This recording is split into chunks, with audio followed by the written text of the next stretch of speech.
지난 한 주간 동안 참 많이들 힘드셨죠?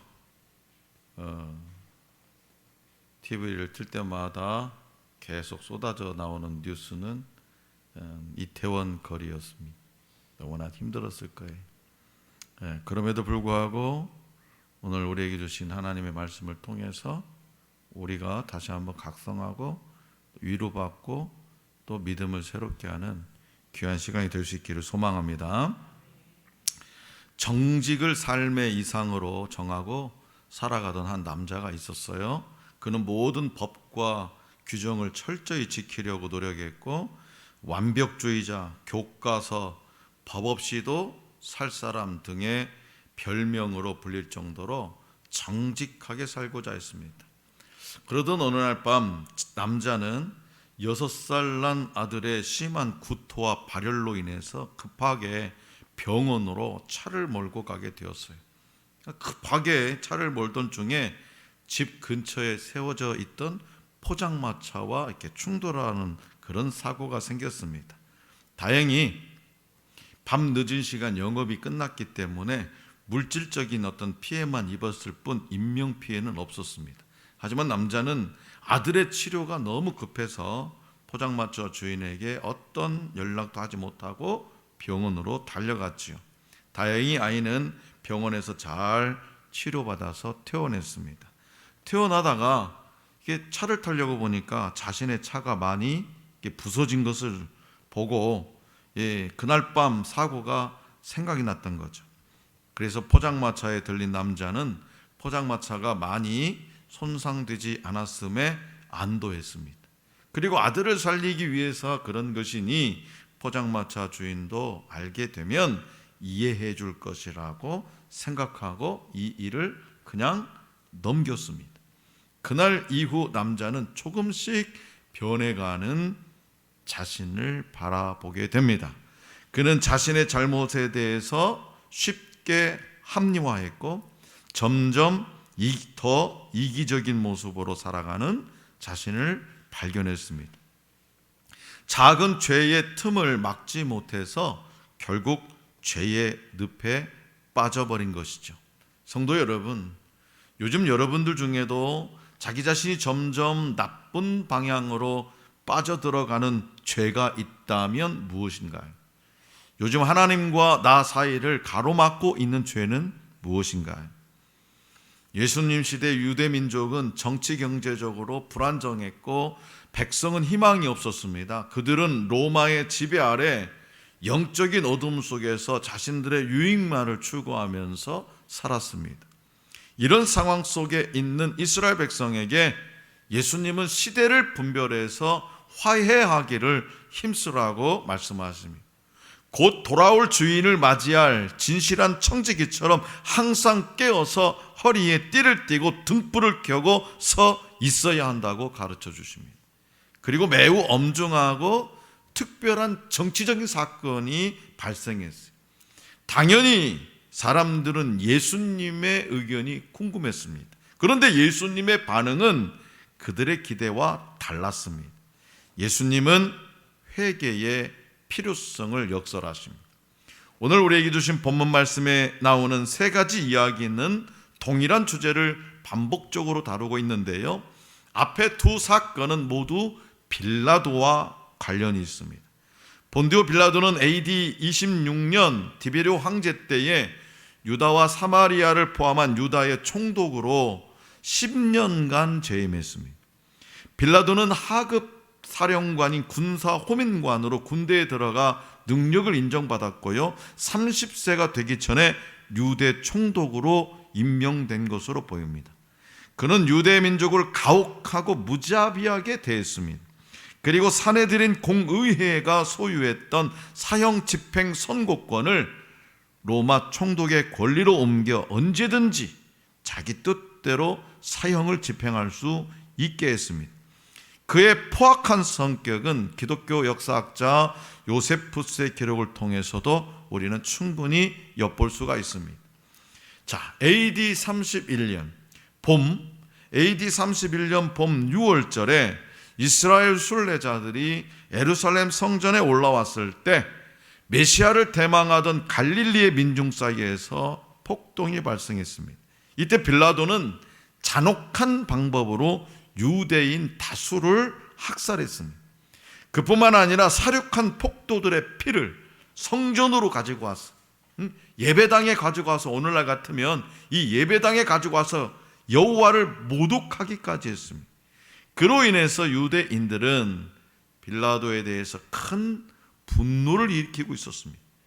본문 말씀 1절에서 등장하는 두어 사람이 예수님께 와서 빌라도가 한 일을 가지고 질문했습니다. 그런데 질문자들의 초점은 포악한 통치자에 대한 분노나 희생자들에 대한 안타까움에 맞춰져 있지 않았습니다. 그들이 궁금해한 것은 끔찍한 일을 당한 원인이 희생자 본인들의 죄 때문인가 하는 것이었습니다. 그들의 질문에 대해서 예수님은 매우 과격한 답을 들려주시죠. 자, 본문 말씀 3절입니다. 3절 다 같이 시작. 너희에게 이르노니 아니라 너희도 만일 회개하지 아니하면 다 이와 같이 망하리라. 아멘. 아니, 저 사람들이 지은 죄 때문에 저렇게 죽었습니까? 이렇게 물어봤으면 죄가 있다 없다 이렇게 유무를 판단해 주면 되는데, 예수님은 뭐냐? 너희도 만일 회개하지 않으면 다 이와 같이 망하리라. 아주 과격하게 대답을 해주셨죠. 예수님은 그 당시에 일어난 또 다른 사건들을 예로 드십니다. 실로암 망대가 무너져서 한 번에 18명이 죽은 사건입니다. 이태원 사건하고 좀 비슷하죠. 실로암 망대가 무너져서 한 번에 18명. 실로암 망대는 총독 빌라도가 성전 자금을 유용해서 만들었던 수로의 일부입니다. 이 일을 유대인의 관점으로 보면 이는 이교도에 의해서 죽임을 당하게 된 것으로, 죽임을 당한 자들이 하나님께 부정한 죄인이라는 사실과 그들이 하나님의 보호를 받지 못했음을 보여주는 것이었습니다. 하지만 예수님의 생각은 그들과 달랐습니다. 예수님은 그들의 죽음이 개인의 죄악에 대한 하나님의 징벌이 아님을 가르쳐 주셨습니다. 이스라엘의 회개를 바라시는 하나님의 신호였던 것이었습니다.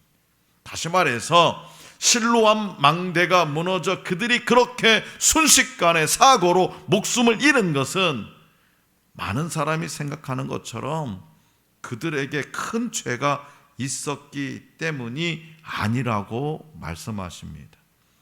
그럼에도 불구하고 오늘날에도 많은 사람이 다른 사람들의 어떤 불행한 사건의 원인을 그 당사자에게서 찾곤 합니다. 심지어 우리 자신도 아픔과 어려움, 내가 겪고 있는 이 아픔과 고통의 이유를 자신이 지은 죄 때문이라고 단정짓습니다. 그러나 예수님은 그런 것이 아니라고 힘주어서 말씀하십니다. 그들이 죄 때문에 특수한 일을 겪은 것이 아니라 누구든지 회개하지 않으면 망하는 것이 원칙이라고 단언하십니다. 그렇기 때문에 자신이 그들보다 나아서 불행한 일을 겪지 않는다 생각해서 자기를 자랑하지 말아야 합니다. 우리에게 필요한 태도는 뭐냐? 즉각적인 회개라고 우리 주님은 말씀하십니다. 성도 여러분, 로마서 3장 23절 말씀과 같이 하나님 앞에서 모든 사람은 죄인입니다. 오늘 본문은 죄에 대한 두 가지 의미를 제시합니다. 먼저 2절에 사용된 죄는 헬라어로 하마르톨로이인데 이는 죄인들이라는 뜻이에요. 죄인들, 하마르톨로이. 무슨 말이냐? 하나님의 뜻에서 빗나간 사람들, 이게 하마르톨로이입니다. 그리고 4절에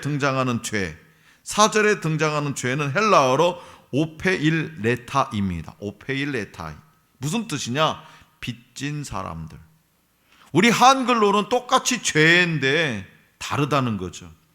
빚진 사람들이라는 뜻으로 하나님의 은혜를 받아야만 살아갈 수 있는 빚진 사람들을 의미합니다. 이렇듯 모든 사람은 죄인이라는 점에서 하나님 앞에서 동등합니다.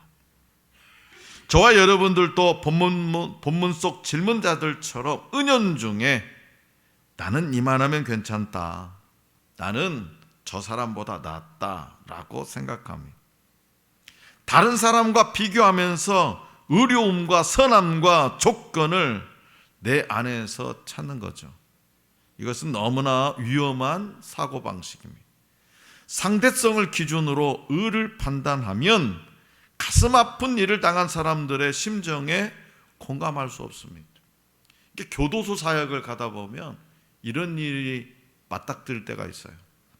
저 사람들은 진짜 법을 위반하고 큰 죄를 지어서 이 교도소 안에, 그래도 끔찍하다고 하는, 대한민국에서 끔찍한 죄수들이 모여 있다고 하는 이 청송교도소 안에 모여 있는데 저들하고 나하고 다른 점이 뭔가? 저들은 죄인이고 나는 의롭다라고 생각하면 복음을 전할 수가 없습니다. 늘상 그곳에 가면 당신과 내가 하나님 앞에서 똑같은 죄인입니다. 이걸 먼저 시인하고 인정해 줘야 그 굳게 닫힌 마음들이 열려질 수 있는 거죠. 그래서 우리가 상대성을 어떤 기준으로 해서 의를 판단하면 이 가슴 아픈 일을 당한 사람들의 심정에 절대로 공감할 수 없어요. 또 자신이 희생자가 된 경우에는 괜한 죄의식에 사로잡히기도 합니다. 그래서 무엇보다 가장 큰 위험이 뭐냐? 이러한 마음들은 회개하는 마음이 사라진다는 거죠. 예수님은 비유를 들어 지금 말씀하신 교훈을 청중이 보다 쉽게 이해할 수 있도록 도와주셨습니다. 이스라엘에서 포도나무와 올리브나무, 이 감람나무는 재물을 태우는 용도로 사용할 수 없을 정도로 중요한 나무였습니다. 하지만 무화과 나무는 이스라엘 전 지역에 아주 흔하게 널리 퍼져 있었습니다. 그리고 무화과 나무는요, 1년 중에 많게는 5번까지 열매를 맺기 때문에 그리 중요한 나무로 여겨지지 않았죠. 그래서 포도나무 밭에는 무화과 나무를 굳이 심지 않았어요. 왜? 아무데나 심어도 잘 자라니까, 많이 열매를 맺으니까.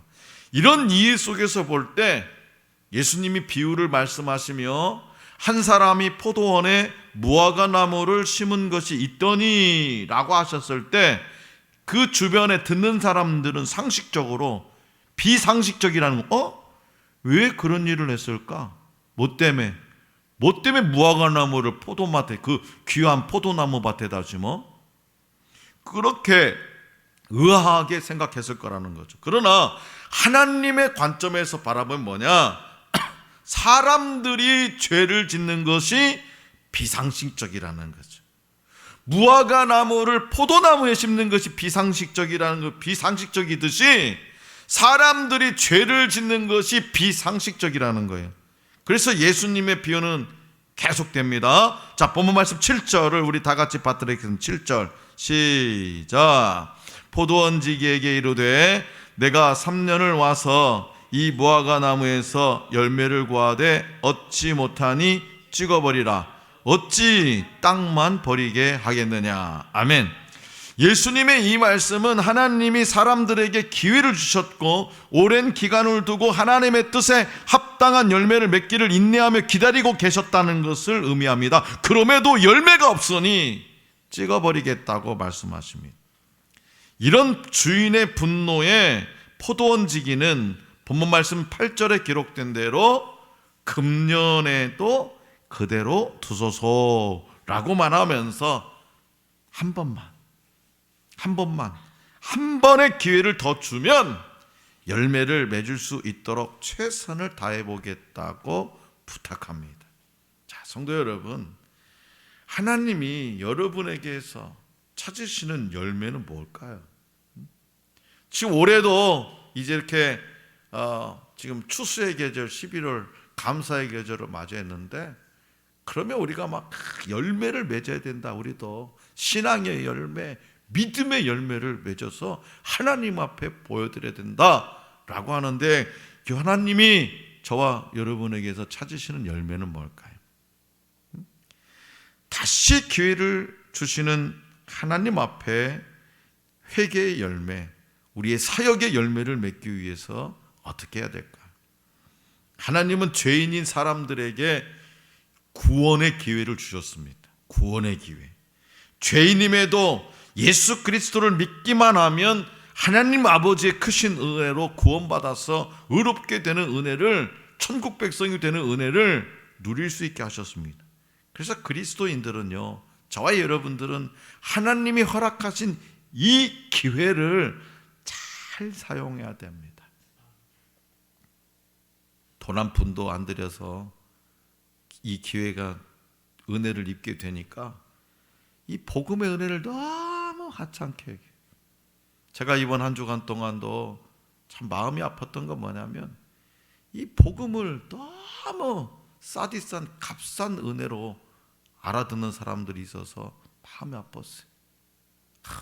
김유곤 집사님하고 저하고 만나도 막 얘기하고, 그 음식점에 갈 이유도 없어요. 솔직히 말하면 일주일에 몇 번씩. 그런데도 그 사람 하나 구원해보자고, 하나님 아버지의 마지막 소원 한번 풀어드리게 하고 가서 맛있습니다. 꼭 좀 한번 만나주세요.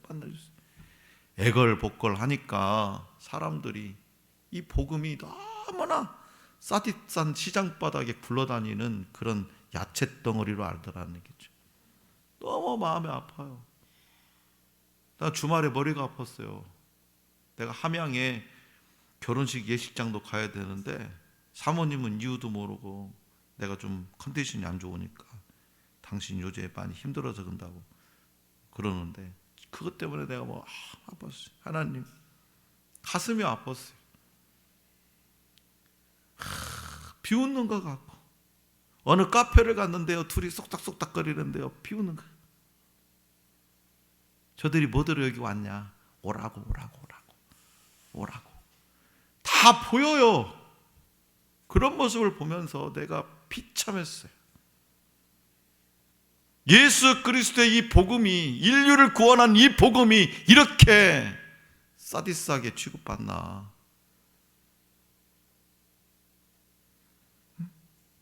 하나님 우리에게 기회를 주셨는데 이 기회를 잘 사용해야 함에도 불구하고 너무나 이 땅에서 믿는 자들도 값없이 사용하는 그 모습을 보면서 가슴이 아팠어요. 주인의 분노에 대해서 포도 얹기는 한 번의 기회를 더 달라고 요청하면서 열매를 맺을 수 있도록 최선을 다하겠다고 다짐합니다. 본문 말씀 8절이죠. 내가 두릅하고 걸음을 줄이니. 포도 얹기가 예수님을 상징한다고 하면 두릅하고 걸음을 준다는 말씀을 예수님이 고난을 당하고 십자가에 못 박혀 죽게 되신다는 의미로 이해할 수 있습니다. 여러분, 두릅하고 걸음을 주는 거, 이건 예수님이 십자가의 그 고통을 감당하겠다는 거잖아요. 여러분에게 지금 기회를 주셨는데 여러분이 그 예수님처럼 모진 핍박과 고난과 고통과 물 한 방울 남김없는 그 피까지 다 쏟아내는 그 십자가의 고통을 감당할 수 있냐 이 말이. 복음을 전하다가도 쪽팔려서 다음부터는 이제 전도 못할 것 같아. 그러지는 않았나요? 한 영혼을 살리기 위해서 두릅하고 걸음을 준 일이 이번 한 주간도 얼마나 있었나요? 예수님의 순종은 다른 것이 아니었어요. 그냥 하나님의 뜻을 이루기 위한 최선이었어요. 예수님은 자신에게 주어진 기회를 통해서 자신이 해야 할 일을 가장 아름답게 그리고 최선을 다해서 이루셨습니다. 마찬가지로 구원의 기회를 얻은 그리스도인은 자신의 죄를 진심으로 회개하고 죄에서 돌이켜서 예수님처럼 마지막까지 최선을 다해야 됩니다. 기회가 있을 때 회개에 합당한 열매를 맺어야 됩니다. 회개는 자신의 잘못된 선택을 후회하거나 자책하는 것이 아닙니다. 회개는 죄악을 향해 나아가는 삶을 돌이켜서 우리를 의롭게 해주시고 우리에게 선한 일을 할 수 있는 기회를 주시는 하나님께 스스로 나아가는 길입니다. 내가 하나님 앞에서 남들보다 더 의롭게 했기 때문에 지금 이 땅에서 다른 사람들은 징벌당해도 나는 그 징벌에서 제외된다고 생각해서는 안 됩니다. 모든 사람은 하나님 앞에서 죄인입니다. 어떤 사람도 자기 힘으로 이 명제에서 벗어날 수 없습니다. 우리는 인류의 모든 죄를 대속하신 예수 그리스도 안에서 새로운 피조물이 되고 의롭다는 인정을 받았습니다. 자녀가 실수해도요, 부모는 계속 기회를 줍니다. 그러나 그 자녀가 장성해서도 응석바지로만 지낼 수 없습니다. 은혜에도 정해진 시간이 있는 법입니다. 시간이 넘어서도 은혜를 요구하는 것은 방종입니다.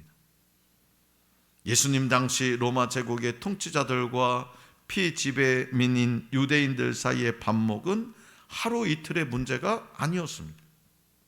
조금만 갈등이 고조되면 소요가 일어났고요, 로마 총독들은 피해 보복으로 유대 사회를 내리눌렀습니다.